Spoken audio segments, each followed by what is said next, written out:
Assalamualaikum warahmatullahi wabarakatuh. Perkenalkan, nama saya Emma Watima dengan nomor induk mahasiswa 220302110061 dari kelas B Program Studi Sastra Inggris Universitas Islam Negeri Malang.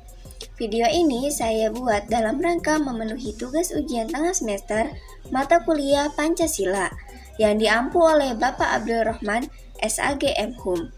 Tanpa berlama-lama lagi, yuk kita langsung ke materi.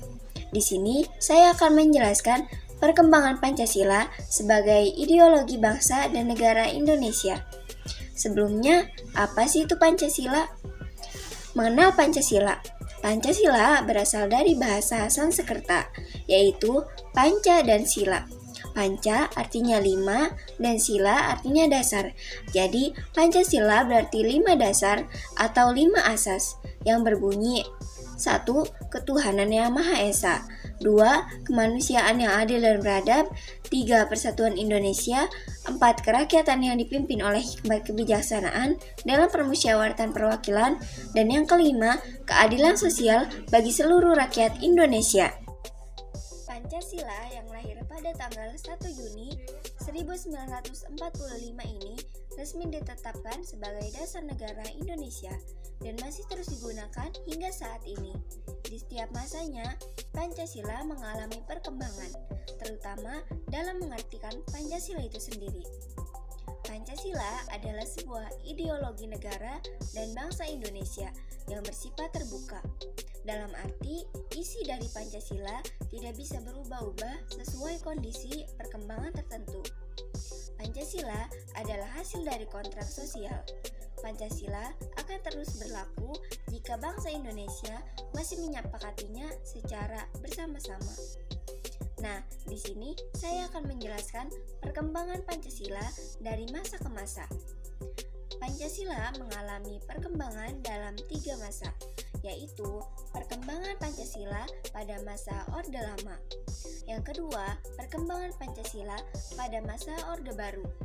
Dan yang ketiga, perkembangan Pancasila pada masa era reformasi. Dan yang pertama, perkembangan ideologi Pancasila pada masa Orde Lama. Pada masa Orde Lama, masa kepemimpinan Presiden Soekarno, Pancasila mengalami ideologisasi. Arti dari ideologisasi adalah Pancasila berusaha untuk dibangun dan dijadikan sebagai keyakinan dan kepribadian bangsa Indonesia.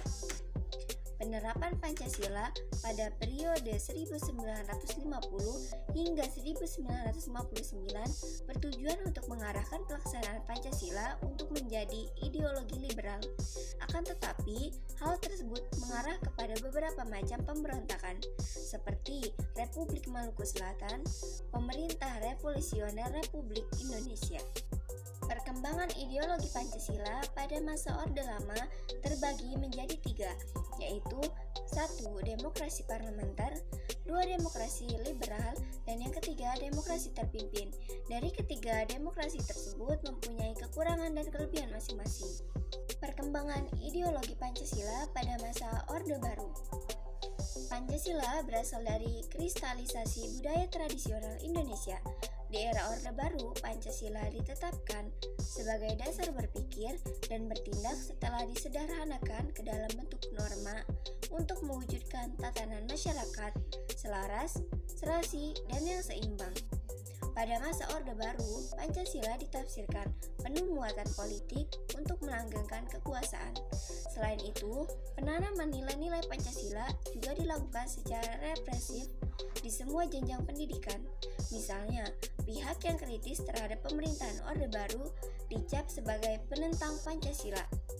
Dan yang ketiga, perkembangan ideologi Pancasila dalam era reformasi. Tantangan dalam penerapan Pancasila di era reformasi adalah menurunnya rasa persatuan dan kesatuan di antara sesama warga bangsa. Menurunnya rasa persatuan dan kesatuan ditandai dengan konflik antar daerah dan tawuran antar pelajar. Pada zaman reformasi saat ini, pengimplementasian Pancasila sangat dibutuhkan oleh masyarakat, karena di dalam Pancasila terkandung nilai-nilai luhur bangsa bangsa Indonesia yang sesuai dengan kepribadian bangsa. Selain itu, kini zaman globalisasi begitu cepat menjangkiti negara-negara di seluruh dunia, termasuk Indonesia. Sesuai quotes di atas, perjuangan itu bukan proses penderitaan menuju tujuan, tapi proses memantaskan diri meraih tujuan. Mungkin cukup sekian dari saya, kurang dan lebihnya saya mohon maaf. Sampai jumpa di video selanjutnya. Wassalamualaikum warahmatullahi wabarakatuh.